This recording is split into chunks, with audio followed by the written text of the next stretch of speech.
Pursuant to Section 841411 of the Nebraska statutes, the next regular meeting of the Board of Education of Douglas County School District 0001 and the Board of Educational Service Unit Number 19 will be held on Wednesday, February 20th at 6:30 p.m. in the board meeting room of the Teacher Administrative Center, 3215 Cummings Street. The agenda will be kept current and available for public inspection in the office of the Secretary of the Board of Education at the Administrative Building during regular working hours. Pursuant to Section 841412 of Nebraska statutes, the public is hereby informed that a current copy of the Nebraska Open Meetings Act is posted in the board meeting room on the north wall. Please stand and join us for the Pledge of Allegiance, led by Northwest JRTC, and Pledge of Allegiance by Master Sergeant Pinahera.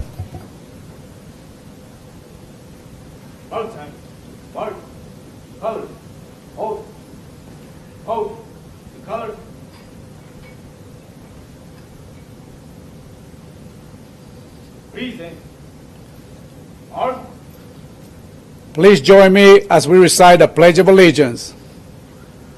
I pledge allegiance to the flag of the United States of America and to the republic for which stands one nation, under God, indivisible, with liberty and justice for all.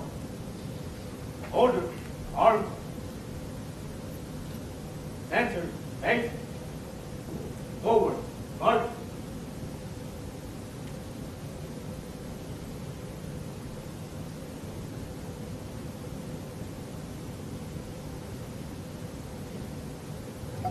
You may be seated.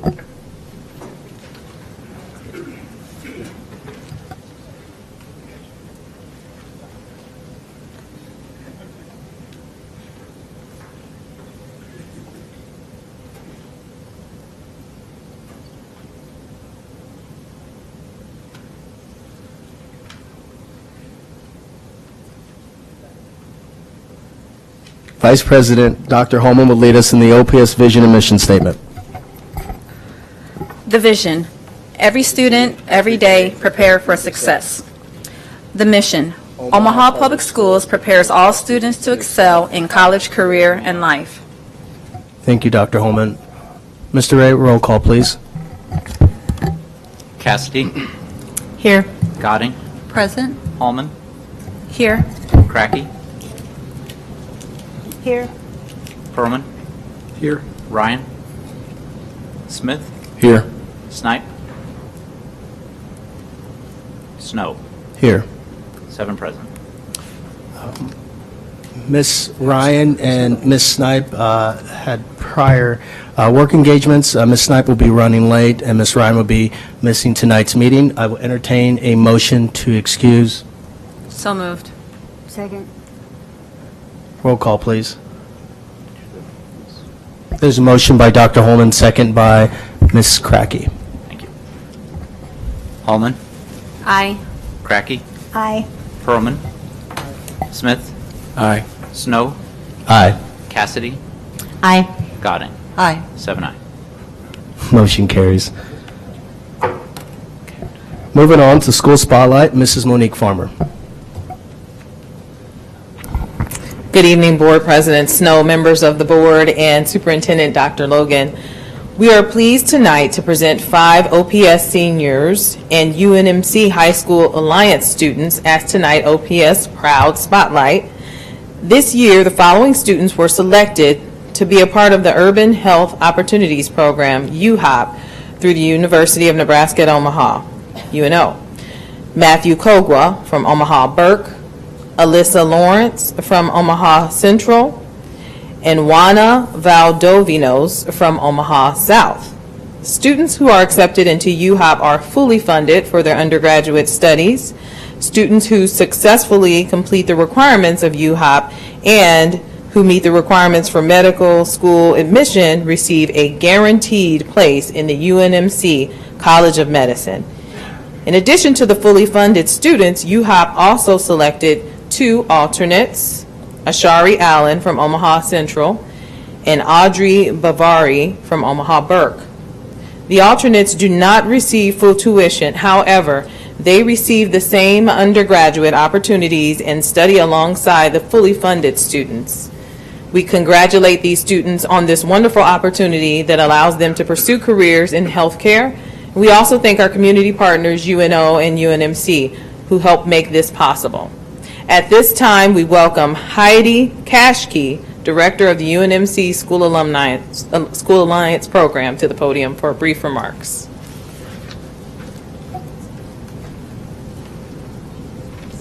Thank you. Yeah, absolutely. Thanks for having us. Yeah, you guys just stand up here because they're going to ask you questions. Hello, good evening. Members of the school board, thank you for inviting me to your meeting this evening. I'm honored to be here to celebrate, to congratulate, and to commend the accomplishments of Matthew, Alyssa, Juana, Ashari, and Audrey. You know, those of us who work at academic organizations like the University of Nebraska often find ourselves asking questions about how can we keep our best and our brightest in our state for their undergraduate studies.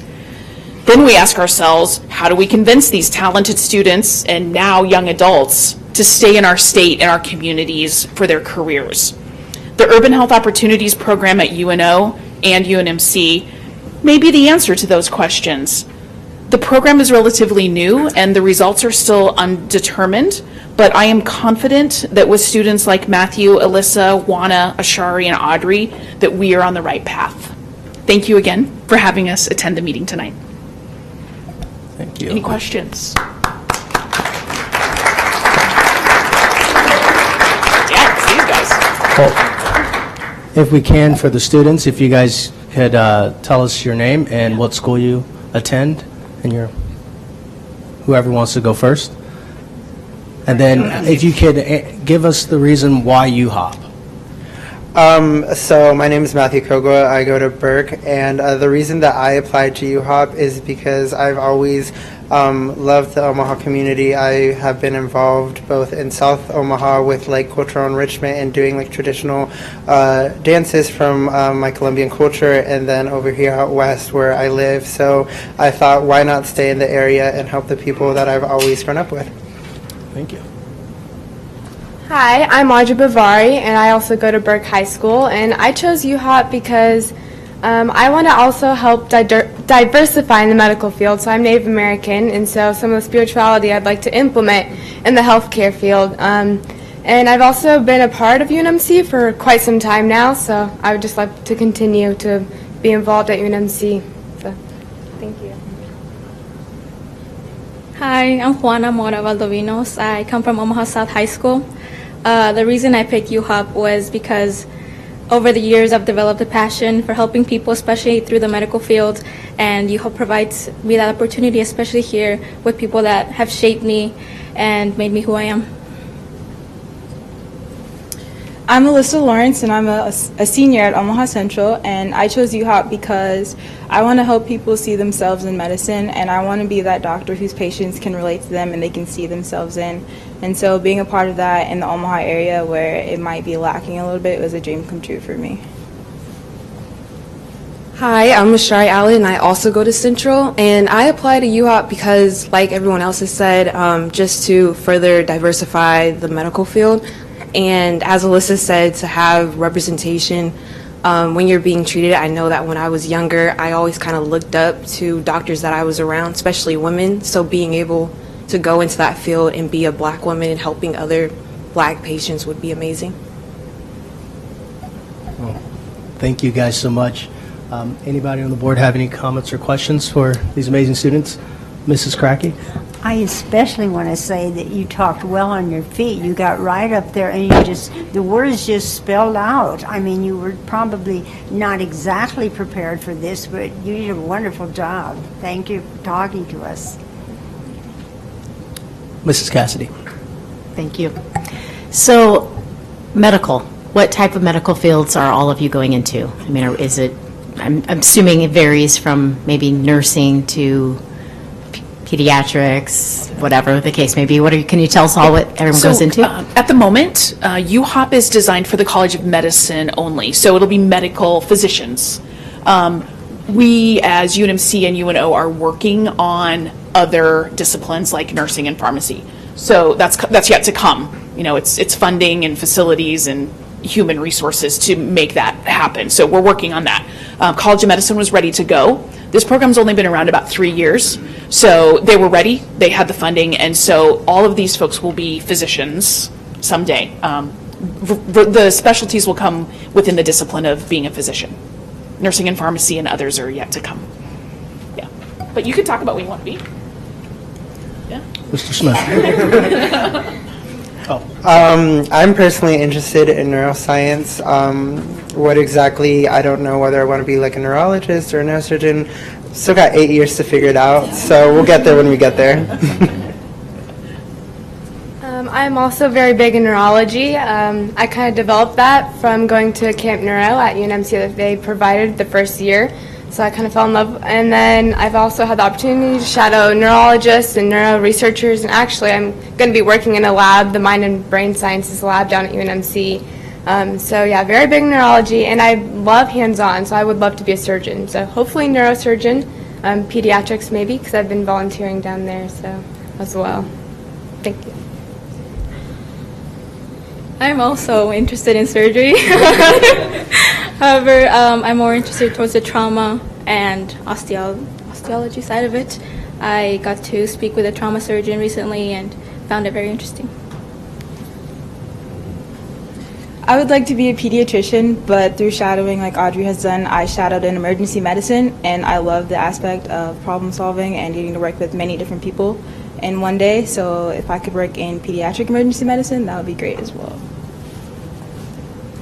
I'm interested in cardiothoracic surgery, and also through the UNMC High School Alliance, I've been able to shadow CVIT, which is cardiovascular interventional technology, which just kind of gives me like a different side of like technology in cardiovascular. So that's what I hope to do. Thank you for elaborating. I don't know a lot about the program, but it sounds fantastic, and I congratulate all of you. Thank you. Mr. Smith? I also wanted to say congratulations. Being a former recruit for UNO, that makes me really proud to know that you guys are going to stay here and then come back and serve the community. And so we're very ambitious and proud for you and proud of you, and we will be here to support you throughout your next couple of years of study. Mrs. Gotti? Very good. I'm impressed at how articulate you were, each of you, on expressing the type of medicine that you would be interested in and why. I love that. So I really appreciate it. And having been a mom that's been in the pediatric emergency room many, many times, thank you for wanting to serve there, because it's always reassuring when you have a great doctor who comes in and says, it's going to be okay. Calm down, and we'll figure out where the stitches and all those kinds of things need to happen. So very good. Tell us, were you part of the UNMC? Is this tied into the UNMC collaborative where students take half their courses, or is this a different program? Help us to understand that. These students are all part of the UNMC High School Alliance by coincidence. But I always tell the students, and they joke with me, I always say I want the UNMC High School Alliance to sweep every single spot that's available for this UHOP program. But UHOP is open to all other students across the metro area. The High School Alliance students are very well prepared. They're used to interviewing, they're used to answering questions on their feet. They tend to do very well in their interviews, but the UHOP program is open to all students in the Omaha metro area. The waitlisted spot is another student from the High School Alliance, but he attends Westside High School. So it's open to everybody, but I guess we're just a little lucky that we have what we have with these students. So, but any student across the metro can apply for the Okay. UHOP program. Great, thank you for clarifying that, because it makes sense. You're all very knowledgeable, and so I was wondering if you were each a part of the Alliance as well. So thank you very much for clarifying that. Dr. Logan? Well, I'm beaming with pride and I'm just overwhelmed with, and I visited you not here recently. Got to go to the cadaver lab, which is interesting, I will say. But I was just laughing to myself and saying that I hope that one of you goes into geriatric medicine so that you can take care of me sooner than later. So just very impressed. Not surprised at all, but just so super impressed. And I want to thank you also to the program directors that are here tonight and those who carry on the torch for this program. It is it's a star in OPS among many stars, but really just stellar. So thank you very much, and I'm so proud of you all. So proud. So proud. Well, a small, no. Are there families here, family members here? Yeah, for there are these? family members. Could you guys please stand? I want to recognize you guys as well. Thank you guys for.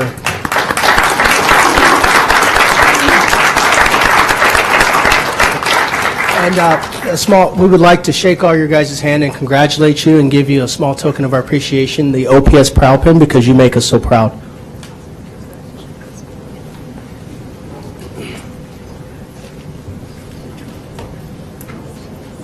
It's the one thing I actually created. I try to keep going.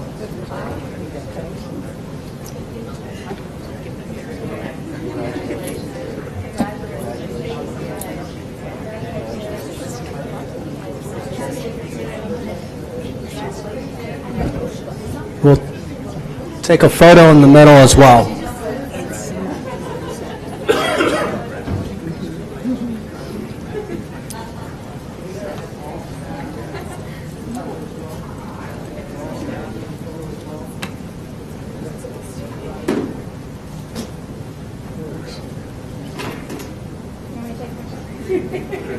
I saw the look. Yep.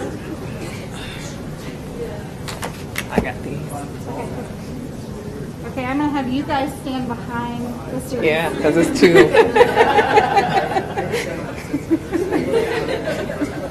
You're trying to hide on the corner. Okay. Big smiles. 1, 2. I'm gonna take another one. 1, 2, 3. Last camera.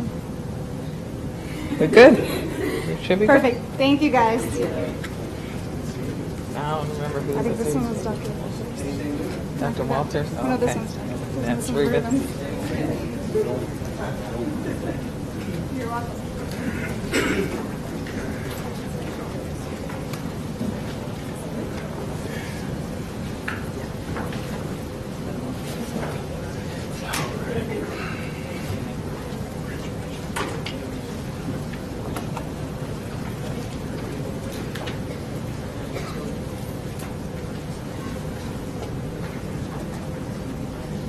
Moving on to Superintendent and Board Communications, Dr. Logan. Good evening, everyone. Again, members of the board, President Snow, members of the board, and those members of the public who are here tonight. I want to begin tonight by extending congratulations to the winners of this weekend's 19th annual African American History Challenge, hosted by the 100 Black Men of Omaha. Thank you to KETV for coming out, to North High Magnet School, students from Beveridge Magnet Middle School, and Northwest High School took home winning titles. This is African American Heritage Month, and we look forward to celebrating many fine events around Omaha to underscore the important contributions of African Americans to the history of the United States of America. We also, this week, would like to congratulate, and I had the awesome pleasure of hearing some of our students instrumental, our orchestra students and our band students. More than 300 instrumental students and 650 choral students performed on stage at the Holland. 1,100 people attended the concert this weekend. Thank you to our music department for their efforts in planning and preparing another successful music festival. I was under the weather this weekend, so I was so happy that I got to see them Friday here practicing. It was fantastic. And thank you to all the adults who lead those efforts. On Wednesday, I will hold another Facebook Live. I really enjoy those sessions. February 6th, it's at noon, so parents, if you're on your lunch hour or you're at home or are free to join in, I would love to take your questions. We have been receiving questions already, talking about the progress and some updates around some of our key focus areas, and I'll see you all noon on Facebook Live this Wednesday. Just a reminder that parent-teacher conferences are this week for our middle and high school parent-teacher conferences. They begin on Thursday and Friday. Shout out to Morton Middle Magnet School, who has student-led conferences, which I think are so remarkably helpful to our young people in taking ownership of their learning. Follow our social media for tips on ways you can be sure you're ready to have productive conversations with your kids and teachers. Lastly, as we continue through our winter season, parents, please know that we cannot close school, and students especially, and teachers, I say this in love, that we cannot close school every time that it's cold or that there is winter activity. But we do try to make the best decisions that we can. Thank you to those who are following me on Twitter to have always a hint about what it's going to be for the next day. But we will try to, if the weather forecast is pretty certain, we will try to make those announcements the evening before, but we cannot guarantee that, and it's more likely that we will be making the announcements the morning of. But we will let you know when we are going to make the announcement the next morning so that you will be prepared. But thank you to those who are following, and thank you for all the support as it relates to weather-related events for the winter. We've got 2 more months to go. So thank you, and to the teachers smiling in the audience, thank you. This concludes my report. President Snow. Thank you. Just noting what the African American History Challenge, those students from Beveridge and Northwest will travel to the national competition where they would compete against students from across the entire country in the African American History Challenge. So it's a great opportunity for them to see their peers and actually be tested on African American history, and not just African American history, but Omaha and Nebraskan African American history too. So noted on that. Anybody else have any comments? Board members? Okay. Moving on to public comment. We have one speaker who has submitted a request to speak form. The board has adopted policy 8346, which provides public comment for a period of 1 hour. That same policy limits individual speakers to a maximum of 5 minutes. We ask that you respect that time limit. Mr. Ray will let you know when you have 1 minute remaining, when you have 30 seconds remaining. If you are in need of an interpreter, please let Mr. Ray know, and one will be provided for you. If the subject of your public comment is related to a particular student or staff member, we ask that you not mention the student or staff member by name, and instead provide that information to Mr. Ray. He will assist us in looking into those types of details for you. If you do not get an opportunity to speak and would like to submit any written commentary, please provide it to Mr. Ray. He will make sure each member of the board gets a copy. As a reminder, please spell your name and state your address before you begin your public comment. It is 6:53. Our only public comment is Doug Kagan.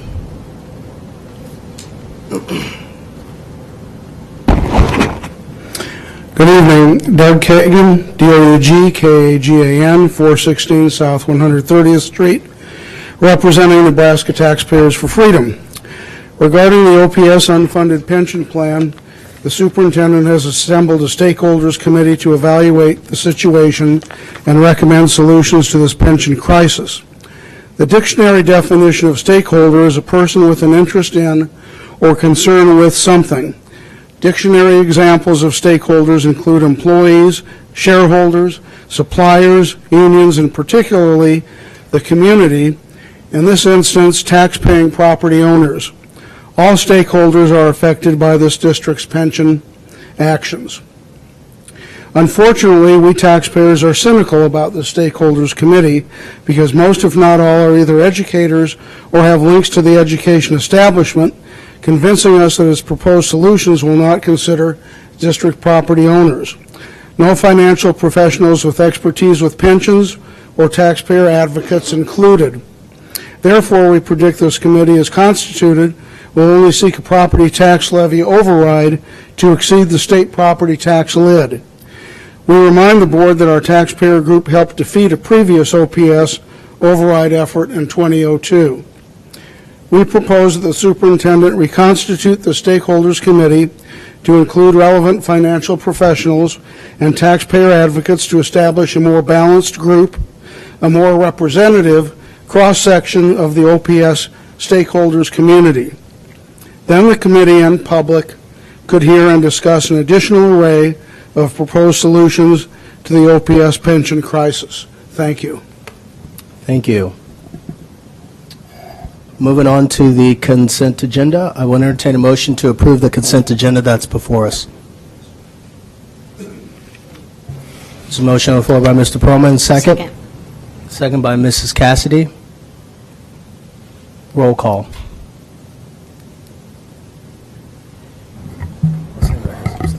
Cracky. Aye. Perlman. Aye. Smith. Aye. Snipe. Aye. Snow. Aye. Cassidy. Aye. Godding. Aye. Hallman. Aye. 8 aye. Motion carries. And also for the public, the Coalition Committee, I sit on that Coalition Committee, and that committee has never discussed the levy override. So just note it for the public. All righty. Our first item on the agenda is J1A, Student Transportation Services. I believe Mr. Salas is going to lead us tonight in the process of the bid, and it is an action item, so we will have to vote on it tonight.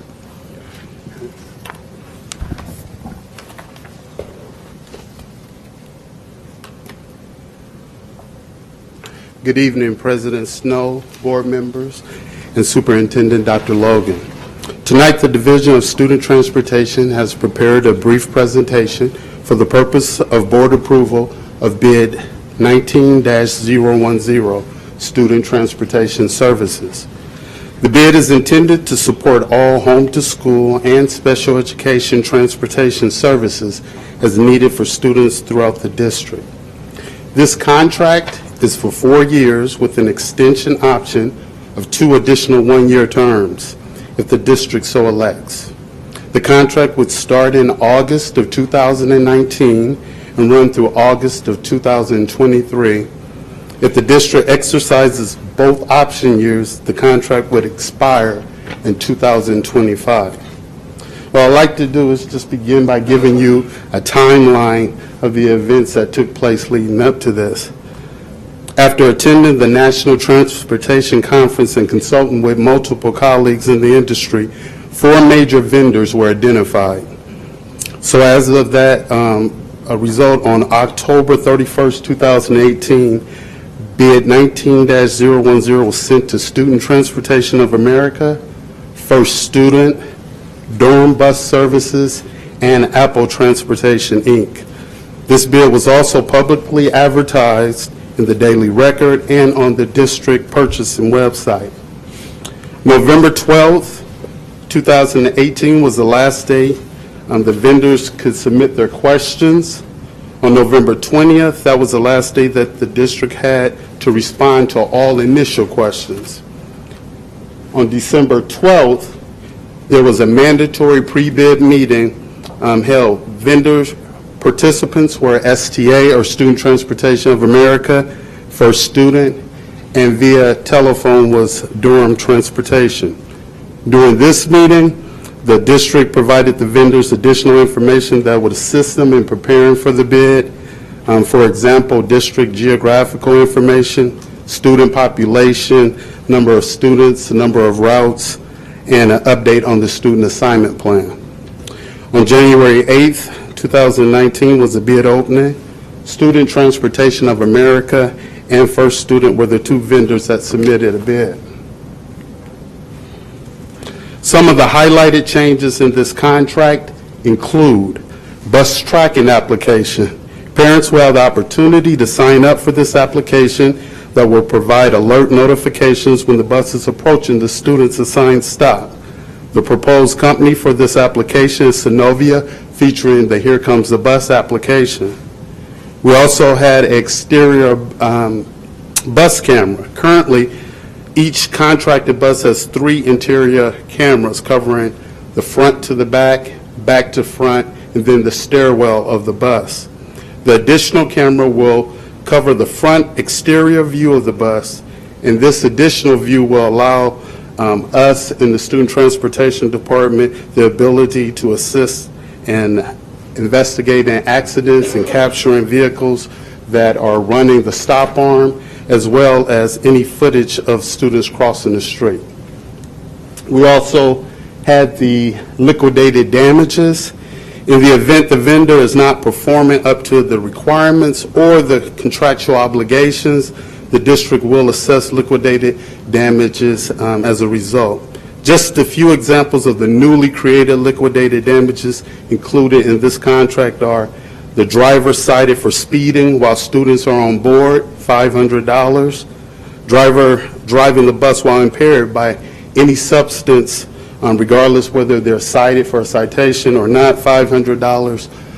Drivers leaving a student unattended on the bus, $1,000. We also increased the fee for bus arrival to school late. The fee is now $50 if the bus is more than 10 minutes late, $75 if the bus is more than 20 minutes late, and anything over 30 minutes late will be considered a missed trip. All charges against the vendor will be adjusted from the monthly contract payment under this contract. And then finally, we have North End Teleservices. At the vendor's expense, they will contract with North End Teleservices for additional temporary phone services. North End Teleservices will be utilized at the beginning of the year as well as during the key months during the winter season. I think for the cost comparison, after reviewing the cost comparison, it was determined that Student Transportation of America is the lowest bidder. The following calculations were generated by using the current 323 routes with the proposed 2019-2020 school year rates from each vendor. The result from STA is $20,612,726.83. The result from First Student was $26,013,992.84. Based on these results, the estimated cost for STA would be $5,401,266 less than First Student, which is a difference of 26%. These estimated results reflect only the 2019-2020 school year and does not include spare buses, activity buses, growth, and special programming buses. And just for clarification, the contract requires 10 activity buses. It also requires a 10% additional spare buses. We define growth as additional buses related to initiatives that were not budgeted for the upcoming school year. For example, schools that were undergoing renovation and students may need to be transported to the Mills building. Special programs would include music and military science. Again, with this being said, the Student Transportation of America is determined to be the lowest bidder. This slide shows the estimated base cost of the 2018, 2019, and the 2019-2020 school year. When comparing these costs, there is a cost increase of $2,208,715.93. And this is an estimated increase percentage of 12%. Again, this is a base cost estimate only for the 2019-2020 school year. Now, in conclusion, the final slide reflects the overall estimated cost contracted services for this year and next year. Again, 2019-2020 cost is based on the number of current routes at the district that the district has in place using the proposed rates by the vendor. In addition to the spare buses, activity buses, the growth, and the special program buses, there is also other contracted buses or transportation services that are included in this final estimate. And that other transportation costs include services provided by Chief, NCAP, and K-Bus. And these vendors are the ones that help transport our McKinney-Vento students, our ESL immigrant students, and students that reside outside of Douglas County. So this completes the brief overview of transportation services. This time I'll entertain any questions. Dr. Holman? Thank you for the presentation. I have a couple questions. Sure. When you were speaking in regards to the liquidation fees and the cost, the accumulated cost when the buses are late, how is weather accounted in that, or is it? It is, and if it's weather related or if there is an accident, then there's no charge in terms of the liquidated damage. Okay. And then also with, how are the costs decided upon in regards to activities buses? Like, is there like a rate for that, or? Yes, they provided a rate in their tab, and then we use that as an additional rate when calculating. Sometimes we're able to add that rate. For example, they give a 2-hour, a 3-hour, a 4-hour, a 5-hour rate, and then additional hour over and beyond 5 hours. If we're able to pair activity onto a 4-hour rate already, then they may only have a 6-hour charge. It depends on the activity. We can either add it on to the already existing rate, or there's also a standalone activity rate cost. And then our late buses, would that be constituted as activity buses then, or is that Late something buses completely can be different? all. It can be home to school transportation, Okay. or it can be late activity buses. Okay, all right, thank you. Uh-huh. Mrs. Godin? Good evening.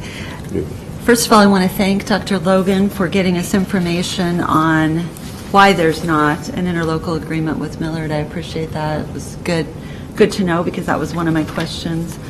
One of the questions that I asked and was provided today by the district was that question on if the routes reduce, what happens on escalation of cost. And the reason I'm asking that question is this contract goes through 2023, correct? Till August of 2023? Unless the district opts to go with the 2 additional Right. years, but yes. And so we know that we have 2 high schools opening prior to that time period. We know that student transportation is currently working very diligently on figuring out how to maximize student transportation and potentially what will happen to student transportation at the high school level. So I think there's a lot of questions still out there on that component.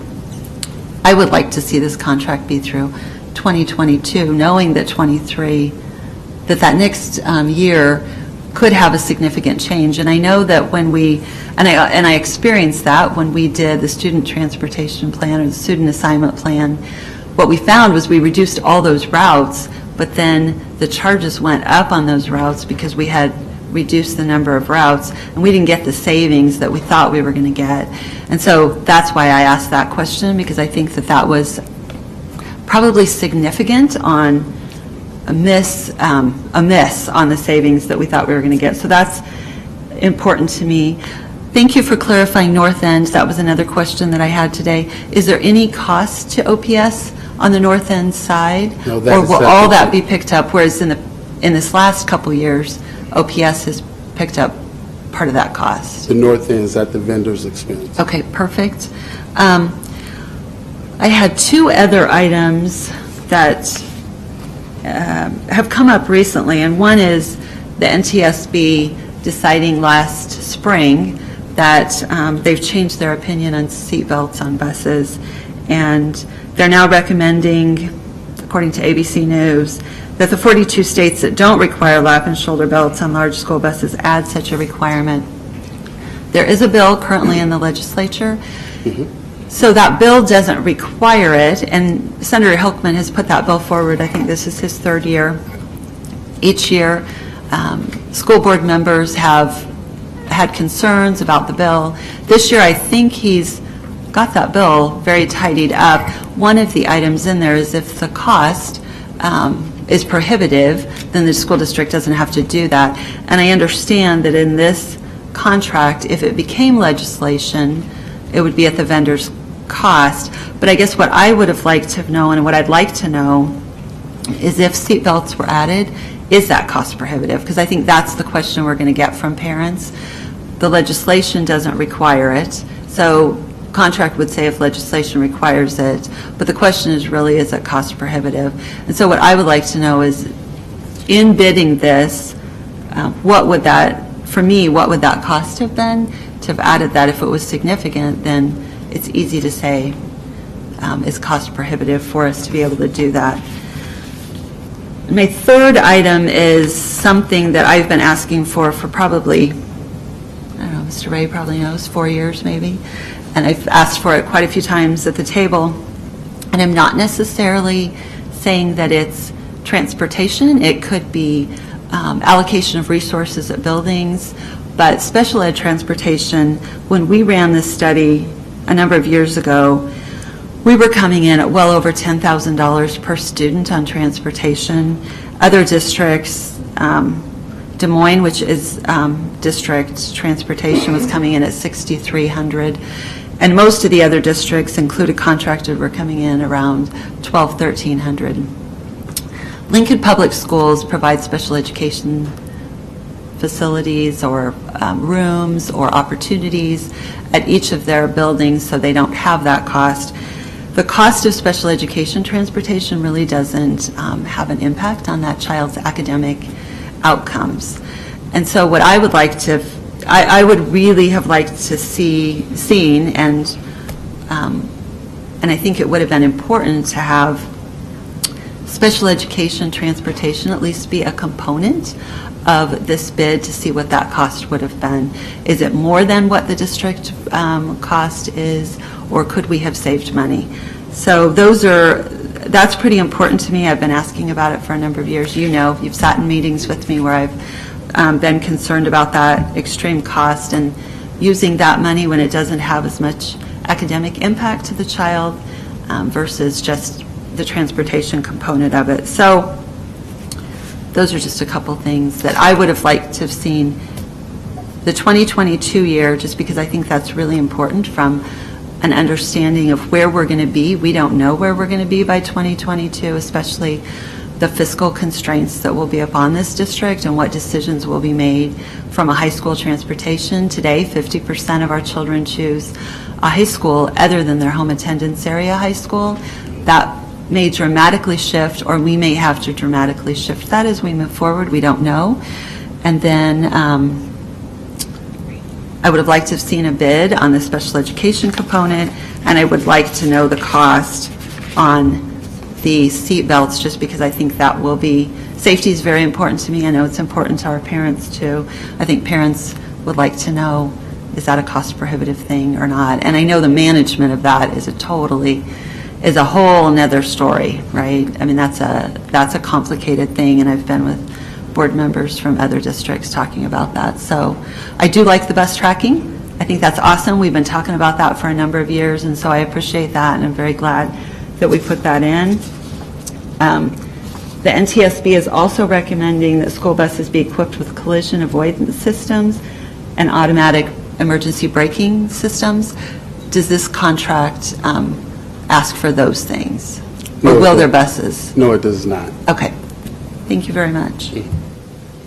Thank you. Ms. Cracky. As we're talking about looking at the people on the bus, I remember being in that office and seeing that we were doing that already. You know, we have the voice into the driver, and in that other building, it's in a separate building where they are noting all the buses and where they are. Is that still true? Are you talking about the call center here? Yeah, no, the one that's out on 72nd Street up that way. Yes, we still have that terminal in place. So I remember seeing that. Are you talking about students outside of Douglas County? Are those the special needs children that we are picking up? Yes, ma'am. And so that is by a different server? Yes. Have we ever tried to get them all to come together on that? And are we sharing that service with Millard as we had shared some of our busing with them? No, this is special education, so on the special education It's side, all there was separate. no share. Correct. How far away do we go when we do the special ed pickups? Right now, for this particular student, we go to Blair, Nebraska. That's what I recall. Yes. That and far. Still doing it. Yes. And over to Oak Valley. I can remember seeing those children there, getting ready to go home. On the seat belts, years ago, there's been a discussion forever and ever, and they were safer without it, and then they decided, I think they put the seats higher up in the back and all, and then they decided they would hit their head if they went forward, so that the public understands. We didn't always use it that way, but now they're suggesting that we do, and so we will be doing that, I'm sure. Correct. The new trend, if you will, is the compartmentalization, and as you said, the back seat goes up higher now, so that was the fix, if you will, versus having seat belts on the buses. And then you talked about if they did not perform, the driver did not perform as they were supposed to, or you wanted them to, or something went wrong there, you were going to be able to collect up to $1,000 from them. Did I understand that right, those numbers? That was one of multiple liquidated damages, and that $1,000 one would be if a student was left unattended on the bus, there would be a charge or a fee of $1,000. Do you know how you are going to be able to collect $1,000 from the driver? It's from the vendor, and what we do is all just right. adjust the billing for them. Thank you. Yes. Mrs. Cassidy? Thank you. So I've got an easy one for you. I won't be long. And just one, the component of the Here Comes the Bus. Can you tell us a little bit more about that? And kind of, I know that's in the contract, but is there a time frame on when that will roll out? Is that immediate? Just a little bit more information on the tracking system. Sure. Here Comes the Bus is going to be, it's a parent app that parents will be able to download free of charge. And what it does is allow the parents to track the bus in real time. The way it's set up is you can, there's almost like a toggle on it where you can adjust the range from anywhere of a minimum, maybe a half a mile, all the way up to, say, 2 miles, and it puts a circumference around your child's assigned stop, and once the bus comes within that area, it sends a parent alert. It also can be put around the school, so that when the bus goes to the school, the parent can get an alert. Multiple parents or multiple parties can use it. We did pilot this. I believe it was at Benson, I want to say Benson High School, and we did get a lot of positive feedback. We did a pilot at Benson, we did a pilot at Wilson, and we did a pilot at Crest Ridge, and to just give us an idea of how the program works.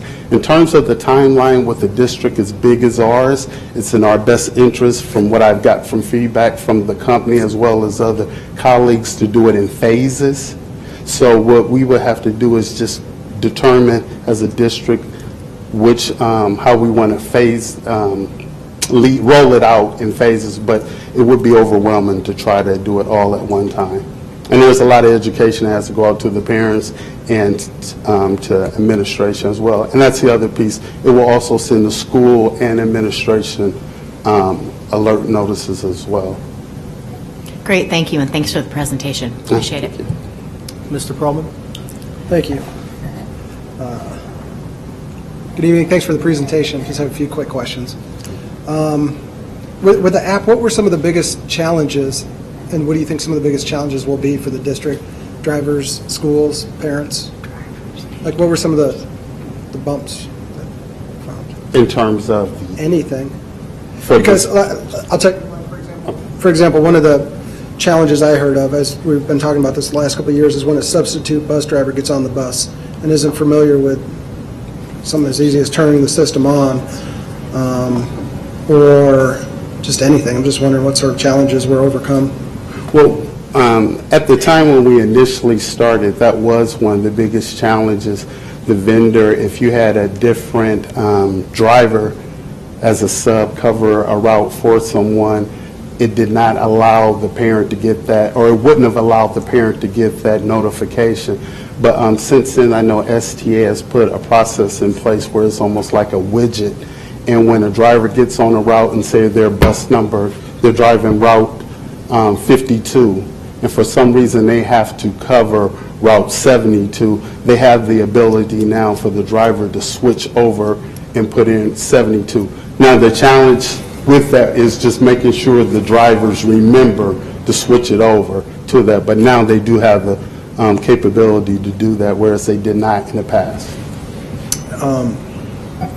Is there going to be a monthly subscription fee or yearly for parents? That will be something that we as a district have to discuss, but right now, as I understand it, it's free to the parents. Free to download? Free to download. In terms of the charge, whatnot, all that is encumbered in the cost with the contract. So the district has not said that they would charge parents, so I do not anticipate that being a cost to the parents. A charge. There's no charge to the parents, it's just a text messaging app. So if they have a charge for text messages, that would be the cost for parents. Does that make sense? Yes, I didn't realize it was just limited to text messages. I thought that there'd be like a mapping feature. There's no mapping feature? Well, I'm sorry, go ahead. There's a mapping feature, but that's all part of that application. That's free, the free downloadable piece. Okay, well, that's good to know. Another question, are only OPS parents, guardians, and folks associated with OPS going to be allowed to download the app and use it? I would say based off of FERPA, there's a limited group of people who would get that. I would say yes, just the guardians and parents, but if there's additional people, I would certainly yield to some of the colleagues in the district to make sure we get it. Well, I'm not worried about, I'm worried about just predators, to be quite honest. I mean, I'm not worried about it, like a third cousin wanting to know. I'm just want to make sure the kids are safe. So yes, it would only be the people who sign up for it, and that would be just the guardians and parents. Okay. Another question I have is... Let me just make sure I'm clear on that. So when you put your information in, it would be the folks who have access to the child's information would be those. Do I have that correct, Mr. Dixon? Yes. That's only those, so using, as we use Infinite Campus, only those folks would be the people that would have access to it. Okay. Okay. Good question. Thank you. Another question I have, and this is a question I have for both the app and the north end. It's kind of a similar question. The answer to who's paying, I think, is the same, and that is the vendor, STA. Correct. But nothing's free. So my question is, how much is STA paying for that, for both of those? The contract with STA and North End would be a contract that they will work out amongst themselves. I'm not privy to that. And that's why I'm asking, because any contract over $50,000 is a board's prerogative, and so I'm wondering why the teleservices and the app was included when perhaps maybe it could have not been included. But I guess that's probably a question for our board president. question? Sorry, I didn't hear your question. Well, typically, something like the North End Teleservices would be something that there'd be an RFP and we get proposals back and so forth. It is my understanding that that is all being encompassed by STA. So it's a subcontractor to STA. So it's like when we do construction, the subcontractors aren't bidding to us. They're going through the prime contractor. Okay. Another Because question. they are paying the teleservices Right, as I get well as that. So I guess a related question is, do we know how much that is costing STA every year for those two services? No, I do not. Okay.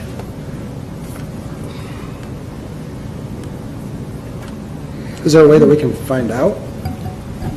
Yeah, we can find out. I mean, right now, what we're approving is allowing the district and STA to actually write a contract that will come back in front of the board. So we're approving the number for Megan to go and negotiate and write out a contract that will eventually come back in front of this board. So before that, if you would like that, we can get that information to you of the cost. Right, because I'm just trying to figure out of like when I'm looking at the rate for first 2 hours, first 3 hours, I'd love to know what part of that $299 and $328 is the teleservices and is the app. I think that's kind of important. I'm assuming they probably fractured all that, put all that cost in their overall number, just like with Jacobs, but that's a great question. Would you be able to provide that for the board? Just a cost breakdown of the app as well as the North End telecommunications. Okay. Any other questions? Oh, yeah, I got several more.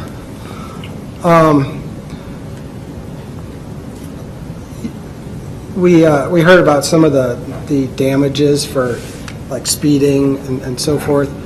I'm wondering if have those already been agreed to amounts, or is it still open for discussion? No, it's part of the bid that they submitted, and this is what they submitted. It's not negotiable at this point. Okay, because it just seems odd to me that the fine for speeding would be the same as an impaired driver.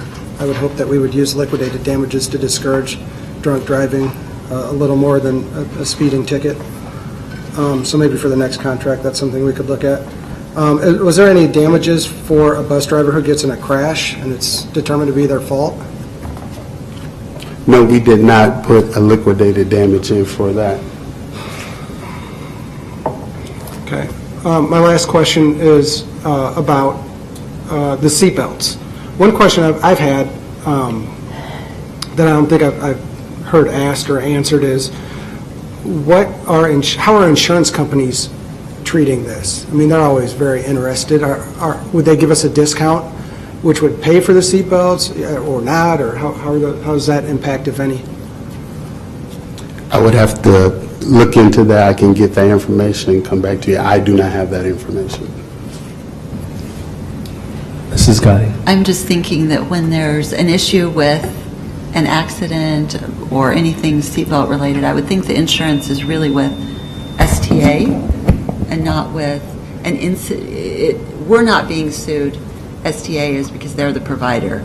If it's a special ed bus, yes, then it would be on us, but we have seatbelts on the special ed buses, so that would be the question, or that would be my summary of that. Well, just like anything, though, when you have preventative measures, you have anti-lock brakes on your car, you get a discount. You have all sorts of things you get. So I would presume at some point that the insurance companies will say, if you have seatbelts in your car, we'll give you a 3% discount or something. So those vehicles aren't our vehicles, they're their vehicles, so it's their insurance. It may be that they're charging more because they don't have seatbelts, but that would be a question for STA, right? That would be their insurance carrier, not our insurance carrier. Well, sure, but it impacts what we pay them, so ultimately. I would say we'll get the answer to that. Thanks. And make sure that we get that to you before we have the contract that's presented to you at the next board meeting. I'm also, too, reading the legislation that's, and the current legislation does talk about seatbelts needing to be installed on buses after the legislation is enacted. and it's not retroactive. So it would be for buses that moving forward. So I think that that's really important to point out, not to diminish the importance of seatbelts. Thank you. Ms. Cracky. I just wonder if in today's world we're having parents that would like to have a parent pay bus in certain areas in the district. Yes, and parent pay. Are they still, parent pay, are they still asking about that? Yes, and there is a provision for parent pay in the contract. And can you tell us anything about how much it would cost? Do you have to have about 30 children on the bus, or 20, or 12, or what's the number? 40. 40. So the parents that would like a parent pay, there's no way you're going to get up to 40. So they're not going to be able to pay a reasonable amount, are they? Well, there's been a group, I believe, out of the Buffett attendance area that has consistently utilized the parent pay option. Over to another school. To Buffett, transport from their neighborhood attendance area to Buffett. All right, so those parents then in the parent pay bus, what does it cost them per child, per parent? I want to say off the top of my head, it's about $800, close to $700 to $800. Yes. Each parent? Yes, ma'am. And that's why they get in carpools if they can. Yes, ma'am. That's such a lot of money. And that's what it costs us to transport a child on our regular buses? Is that about the cost per child? No, the cost per child is a little more than that on our regular buses. Okay. Yeah. Thank you. Dr. Holman? One last question from me. Once the app gets up and moving, would you be able to provide us a presentation of what that might look like so that ourselves and then also the public can kind of get an idea of what to expect with the app and all the features of it? Yes, the plan with that is to have the company representatives, and they have a team that will be part of the rollout with us, and so that will be part of that. Great, thank you. Rollout piece, yes. Dr. Logan and I were just discussing having the app in the boardroom where board members could test around, play with it, but having it here at a board meeting where family members can come and try it out. I strongly urge that a slow rollout is necessary. We're assuming that everybody can operate these devices, but believe me, it's not just the mother, the father, it's the aunt, it's the grandparents all using it. So a slow rollout, the slower the better, in my opinion. Also, if you can, I'm just going to recap some things, and then something I would like to see in the contract, if we already don't have it, is the cost breakdown of those subcontractors. I think that was a conversation, a comment from one of the board members. And then also, we need to clearly define and narrow the definition of weather before we sign it. So what a weather incident where the bus is late, really define it, because this is Omaha. It could be raining right now and snowing by the end of the day. So really define that in the contract. And another thing for me is I know we have that 2-year extension, to make sure that whatever we put in that contract, I mean that 2-year extension, that it has to come back in front of the board for approval. So without an automatic district approval, does that make sense? Mm-hmm. So board approval of that 2-year extension. Did I word it correctly? Oh, thank you. And that's all I had on my questions there. This is an action item, so we do need to vote on this. Thank you, Mr. Salas. Appreciate it. Does anybody want to make a motion to approve? So moved. There's a motion on the floor by Dr. Holman to approve bid number 19, student transportation services. Second. Second by Mr. Smith.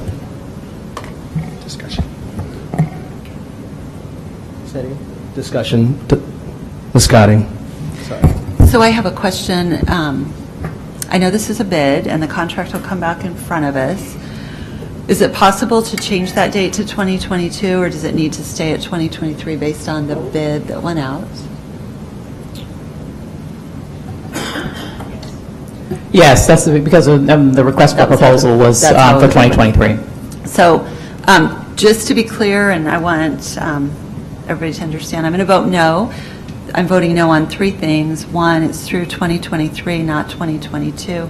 I'm concerned that we could be putting the district at a significant financial risk in that last year of that contract. And I'm concerned that we don't have the money to be doing that today. And I personally have been through it when we did it, when we went through the student assignment plan, and know what happens when you bring those routes down and then you don't get the savings you thought you were going to get. Second reason is I really would like to know what the cost is, and I understand that it's not until after legislation passes and all that, but since the NTSB has recommended the lap and shoulder belts and the collision avoidance system and the automatic emergency braking, I would like to know, I would have liked to have known what that additional cost was, just so that we can share that with our community. And then, of course, the last thing is the special ed transportation. I think I've talked about that for a very long time, and my concern about the very high number were basically we were twice as high as everybody else in our array. To Mrs. Kratky's question, at the time when we did cost per student a while back, it was running about $2,300 for regular students and $10,670 for special ed students. So I'm voting no on those just because of those three things. I think that I just want to be fiscally responsible to my constituents on that, and believe we should at least look at it. If it comes back cost prohibitive on any of those items, that's understandable, but I would like to look at that, so I will be voting no. Dr. Holman. Question, if this vote were to fail tonight, then what would happen? We would have to rebid and do it all over again. Typically, because the number's already out there, it potentially will increase that the other bids will come in higher, because now everybody knows where they bid it. And then, sorry, how long of a process would that be to put the bid back out again? About 6 to 8 weeks. Thank you. So that would put us in, it puts us at a huge disadvantage. We'd be in April making this decision for August. So if, for example, we chose another company, the amount of ramp-up time is significant. So that was one of the reasons that we were pushing to do it even sooner. We were trying to do it about 6 weeks, actually, sooner than we did, and we had some issues, a lot of other things going on where we bid it out now. In terms of the special education transportation, Mrs. Scotting, and I appreciate your perspective and the high cost. That is it's a completely separate process. So if in the future, if you would like for us to do that, certainly yourself, along with our board president, could request that we look at that and that we go out for a proposal on special education transportation. I think you already know some of the background. I don't need to repeat all that here, but thank you for your questions and your clarity. Mr. Perlman? I'll hesitantly voting no. I have to vote no because we're guessing on some of the numbers. We don't know what the cost is for the app, and we don't know what the cost is for North End. I understand it's a part of their contract, but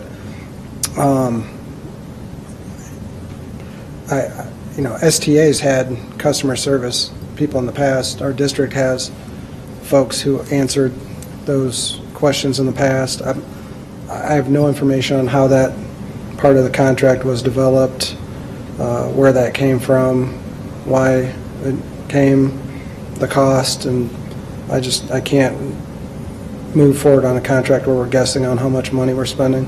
So. Dr. Logan? Well, I think we do know what our bottom line is in terms of the number there for the contract. The North End telephone services came as a result of about 3 years ago, there was a particular snafu with buses and a large volume of calls. And so it was decided then by district management that we needed to have some support with that. And so that cost, rather than being taken, the district incurring that cost, the provider took that cost. So I have that right? I'm going to make sure that I have that right, Mr. Salas? Right. And so that's my understanding of that. In terms of the Here Comes the Bus application, that is something that the vendor is providing us because it was a part of the bid. They can pull out the cost. For us, it's not, we don't necessarily need that cost broken down. We just need the app provided to our parents. And it's as I looked at bids from across the country, I looked at about 11 of them. It is customary in bids where you have the app for it to be just included as a part of the cost of doing business for the bus contractor. And so I also did ask for some information about North End. I'm really interested in how much each call cost us, not just the overall services. So once I have that information, I felt comfortable with the volume that we had. Looking back 3 years now, 2 years now, that we were, that the services that were provided are adequate and that we are not receiving. I can always gauge by whether or not I'm receiving calls about those kinds of things, and I don't, because those services, I think, are provided by our vendor. I also think that some of the concerns that we have had around any buses that are being late, we don't want any buses to be late, or any concerns that we have with our drivers, that we have addressed those in our liquidated damages. I think that that's really important that we have that we are holding our vendor accountable in the way that is best to hold vendors accountable, which is using a green pen as instead of a red pen. And I feel comfortable that we have a bid and a vendor that is going to live up to what we need for our students. And that's why we presented it here for you tonight. I appreciate your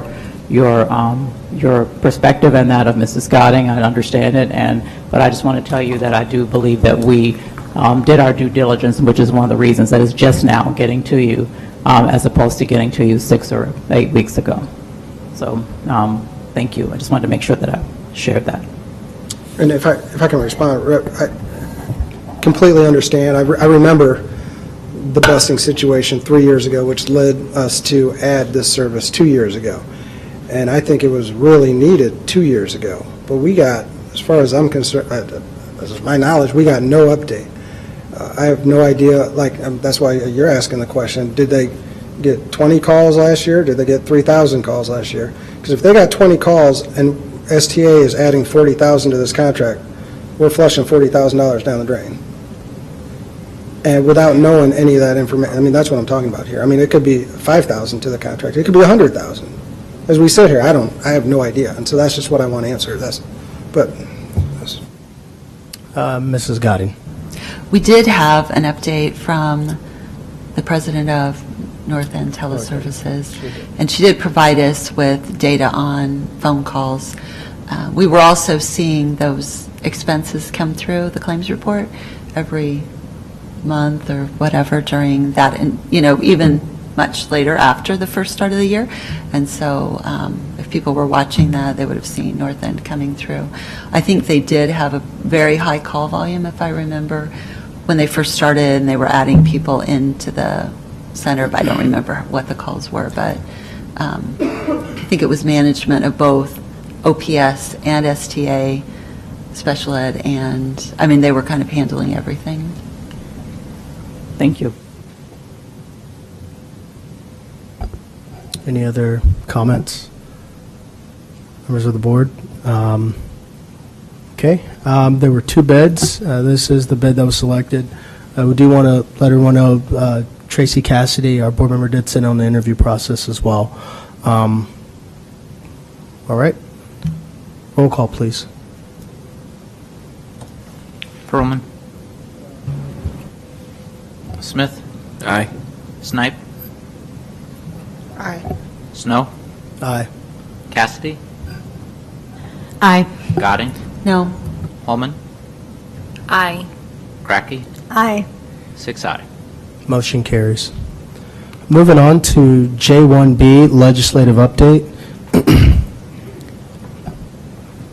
So if you guys turn to your documents, page 5, I'm just going to go over the positions that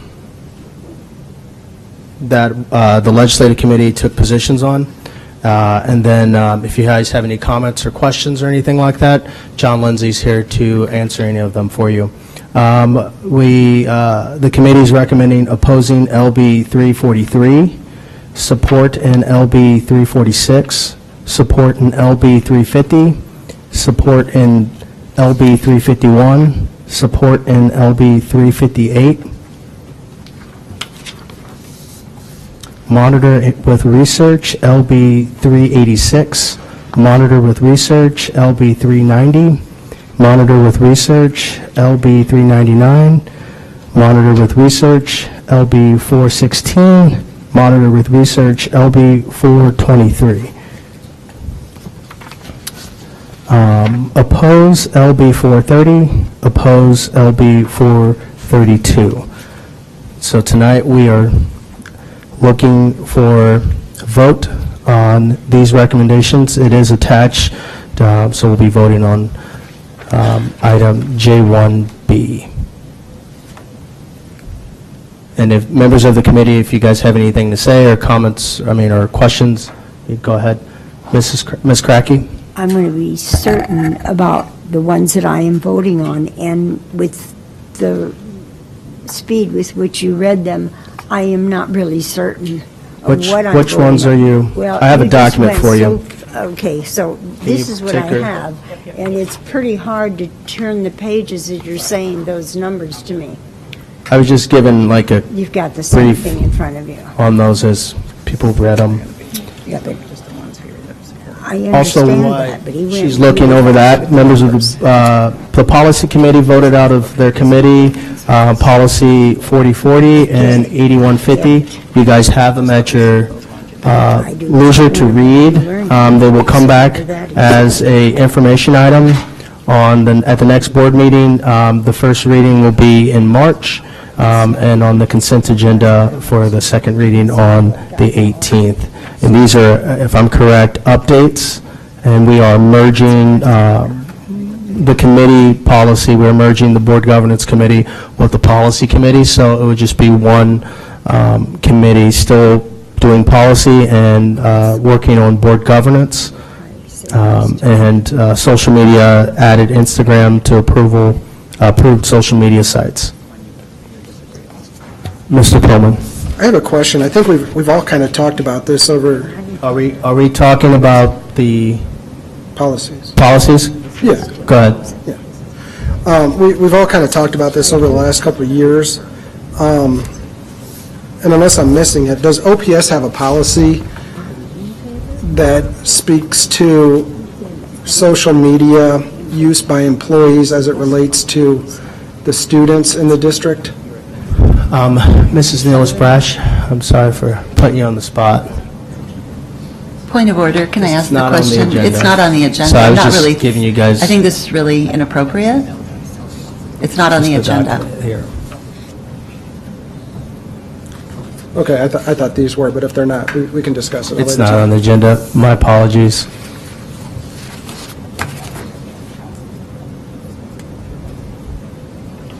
It's not one that we're voting on, is it?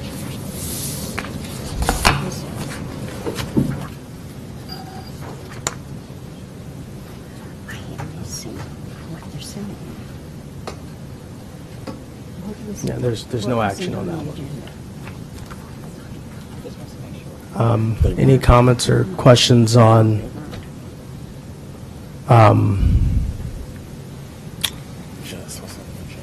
Legislative update. I'll entertain a motion to approve the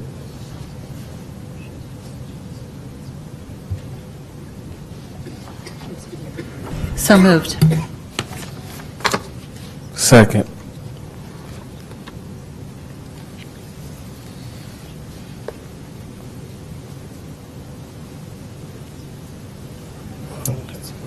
We have a motion on the floor by Mrs. Godding, second by Mr. Smith. I will go back through and read over the numbers that we are voting on. LB 343, LB 346, LB 350, LB 351, LB 358, LB 386, LB 390, LB 399, LB 416, LB 423, LB 430, LB 432. And those are the only ones that we are taking positions on today. Ms. Godding. Mr. Lindsay, I have a question on LB 416. We spent some time on this one with the School Boards Association. Could someone look in, or maybe, I think we are. Page 16, sorry. 416. I know we're monitoring it, but I would like to know if we could get information back to the Legislative Committee on the impact to OPS, and it's probably not just you, it's probably Dr. Logan as well, just because as we were talking through this bill at the School Board Association, I think the impact to OPS may be more significant than I originally thought. So I think it's probably important to track that down.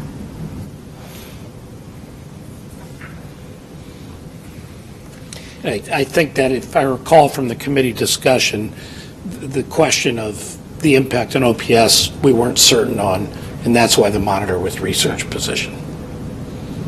When is that scheduled for hearing? I just think we want to know that as soon as possible.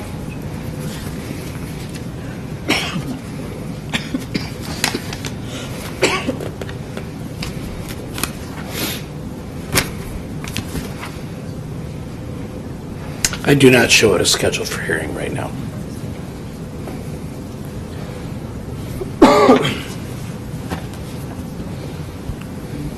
Mr. Wright, roll call, please.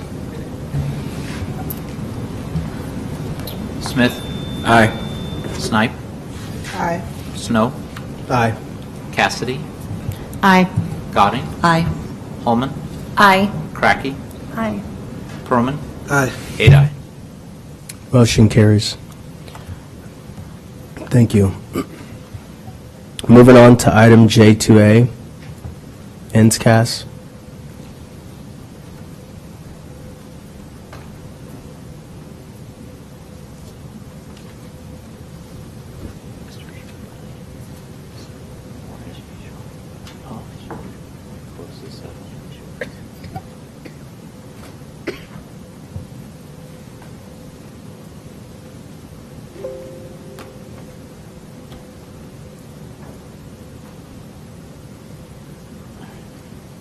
It's a PDF, so it should still might have to be adjusted a little bit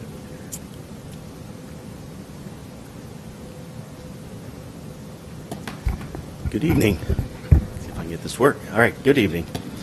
3 goals for the presentation tonight. The first, to ensure the awareness of the board and the public of the recent standards and testing changes aligned to the College and Career Readiness Standards, or CCR. Present within this context the District 17-18 results for the Nebraska Student-Centered Assessment System, or NSCAS.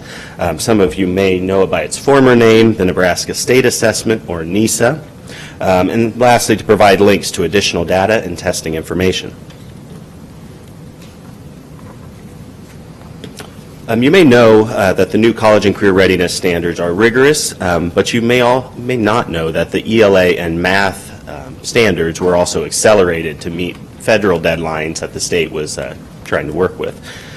To that end, just using ELA as an example, though this applies for both ELA and math, in 14-15, the state board adopted the standards. In 15-16, the standards were provided to schools, and field testing, though non-scored, of those college and career readiness aligned assessment items began on the state tests. And then finally in 16-17, we had the new college and career readiness aligned assessment in its entirety.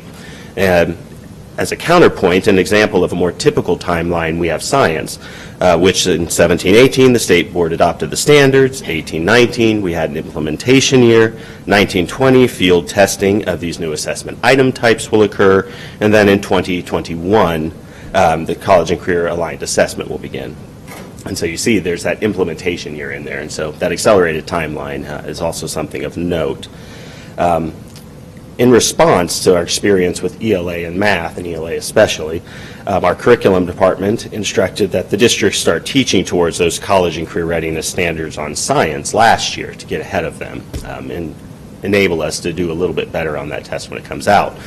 You should note that the test looks for depth, and the old legacy standards go for breadth. So that does explain some of the results on science that we'll talk to later. Some new information that hasn't been presented to the board before or the public regarding the rigor of these state assessments. The State Department of Education, on behalf of the Board of Education at the state level, paid for a research study to be conducted by the international research firm McCrell on the rigor of those standards in comparison to the Common Core standards that you're all likely familiar with.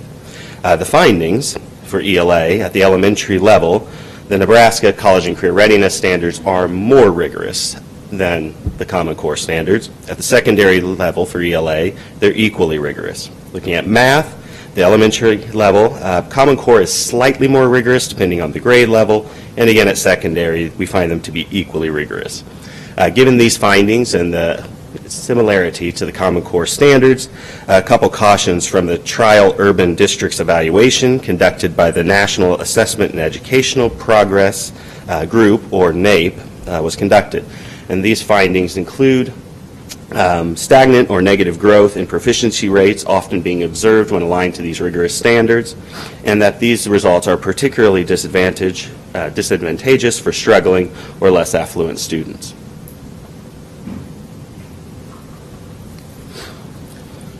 So given this understanding, it's good that we're starting at a better place perhaps than when we started NISA. And this is kind of a complex graph, and it seeks to compare our performance versus the state's performance at two similar but distinct time frames. Those being the adoption of our reading test when NISA began and the adoption of the math test when NISA began, compared to the new ELA assessment in baseline year and the new math assessment in their baseline years. And here we find that the gap between our district and the state is 2% smaller for ELA than when we started the NISA testing, and 1% smaller for math than when we started NISA testing. Given the stagnant or negative growth rates that I mentioned earlier, this getting ahead, so to speak, or at least closing the gap in alignment with these new assessments will benefit the district. With regards to how far on average our students need to go to reach proficiency, it's best first to talk about where we're at as it relates to the percent of students who are using older terms, proficient and advanced, or using the new terms, on track or college and career ready. So looking at the bottom of the page, we find that there was a small correction on ELA going from 35% to 33%, from 16-17 to 17-18. Baseline for math set at 30%. For the district, K 3 through 8, and a slight decline in science, going from 50 to 45%. Reminder, we're teaching to the new standards. Additionally, these results for science are based on 2 grade levels and therefore are heavily influenced or potentially influenced by cohort effects, I should say. So looking at the top graph, what that looks at is by grade level, the gap of our average student, or on average, the average scale score, which is from a testing standpoint similar to inches are to a ruler. And those numbers may look large until you take into consideration that on average for ELA there are 590 points available for ELA and 490 points for math. And so what we find here, put in terms of percentages, is that our percentage gap for the average student at these grade levels to that proficiency cut score is between 3.3% and 6.8% for ELA. To contextualize that in the grading scale we all grew up in, you're roughly a third to two-thirds of a letter grade in percentage-wise for those students to get to that level of proficiency. Additionally, looking at math, we find that our distance to proficiency on average ranges from, at the low end, 5.1% to the high end of 6.7%, or to use our grading analogy, half to two-thirds of a letter grade away. So we have a lot of students who are close to the cusp of that proficiency. Turning our attention to subgroup results, we find at the racial level the pattern is similar of performance for both ELA and math. One thing I should note, the one discrepancy to that continuity is for the Alaska Native or Pacific Islander group.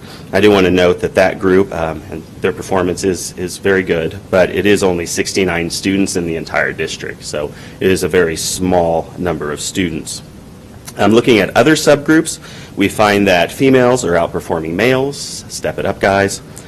Full pay lunch students have the best performance in the district, with results that tie, in the case of math, or outpace ELA when compared to the state. Additionally, white ELs are English language learners. Performance is below non-EL students' performance. As we know from our look at the scorecard in prior years, EL students are reliably closing this gap and continue to do so. Some additional resources for those who have an interest in more data on state testing results, demographics, and other trends, graduation rates, etc. You can visit the links that we've provided here. This is to the Nebraska Education Profile that allows you to look at the state level results, school level, district level, etc. They also have a comparison feature that seeks to compare common schools and districts. It's a little tenuous for our district given that there aren't a lot of districts similar to us, but we do find for some of our schools they find comparisons outside the district. Additionally, we have resources here, or links here to the Omaha Public Schools Research Developed School Data Books. This provides a plethora of information at the demographic, state testing, and other levels by school, and one for the district book, so you can get those district level results. And finally, for those wanting the NSCAS experience, so to speak, or to get a look at some of the items available on that assessment, there's also a link here that you can utilize to see some of those items through the item sampler. With that, open it up to your questions. Thank you. Any questions from the board? Mr. Perlman. I just want to thank you for your presentation today and Friday at noon upstairs when we had that meeting. Thanks. Thank you, sir.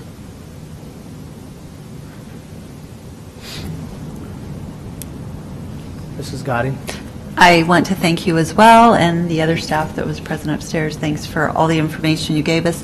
I have a question, because as I work through the ratings, and I know they're still subject to change and all of that, but I was looking at one school in particular in my area, and that was Standing Bear. So they have a very high achievement numbers, actually the second highest of any elementary school in the district. Indeed. And they got a good rating. And to me, they're excellent. So I guess, is that all because of growth? And there's all kinds of other factors. It's not just test scores. Is that what's driving that? It's quite a few things. In fact, I spent a couple hours out at Standing Bear today. Principal Keys is very interested in understanding the results and be able to communicate those. For them, in particular, is a confluence of events, and so really they were on the cusp of getting a rating of 6, which doesn't even exist. It goes to 4. What happened is they had proficiency rates that are exceptionally high. Had they reached 77% proficient, they would have bumped up to a 4 for their initial status rating. Instead, they dropped to a 3 by being just under that threshold by a couple points. Additionally, they were right on the cusp of getting an additional bump in another area. I'm trying to think of where it was. Relative to attendance, if I remember correctly. The area where they lost a point was in the assessment tenant. They did have a little bit of slippage in their improvement rates, as well as some growth concerns. Looking at the gaps between proficient and non-proficient students, they also were somewhat hampered there. But when I say that, it was within, for them to get to the next level of proficiency at the raw classification was 2 proficient test results, and that could have been ELA or math. And so in so many ways, they were right on the cusp, within hundreds or tenths of a percent of a point in getting to that next level. And so we had a long discussion about that, talked about some strategies moving forward, and they are an excellent school, and I'd happily attest that to anyone who would ask. No, thank you. Thank you for explaining that, because Principal Keys does a great job. And when I looked at she's absolutely fantastic. I agree. And when I looked at the results, I said, wow, it confirms everything I tell folks when I say this is an amazing building. But yet there's this good, and I'm thinking, why is it not excellent? So I'm with her. I'd like to change those rules. Yeah, well, she has, her team had an opportunity to write to have an adjustment in their EVA, and I know the results, but I can't say them yet, and I think they'll be pleased. I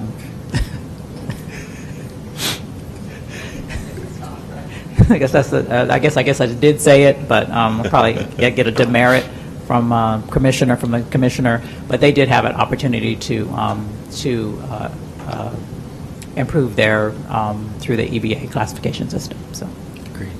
Thank you very much. 25 other district schools. Yes, correct. 26 in 26 total. schools, yeah, that had an opportunity to improve their classification through a process. So as soon as I have those, I'll forward those to you. But I'm looking forward to sharing good news. Good. Thank you. Thank you. Thank you all very much. Appreciate the report.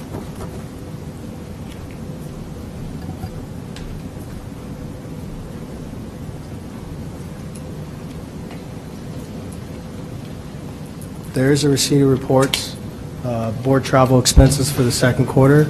Dr. Holman? I move that the Board of Education go into closed session for the protection of the public interest and for the prevention of needless injury to the reputation of individuals, to discuss with the superintendent, secretary to the board, and legal counsel, negotiations, legal advice, pending litigation, and personnel. Before we take a vote on that, I have a question about K. We kind of breeze through that. It's a receipt of reports, so we usually don't discuss it, but what's your question? Well, first I want to make sure that procedurally we're doing this properly. Is it just for our viewing pleasure, or is it any action take? Because it's under action. It's not under action, it's under receipt of reports. Well,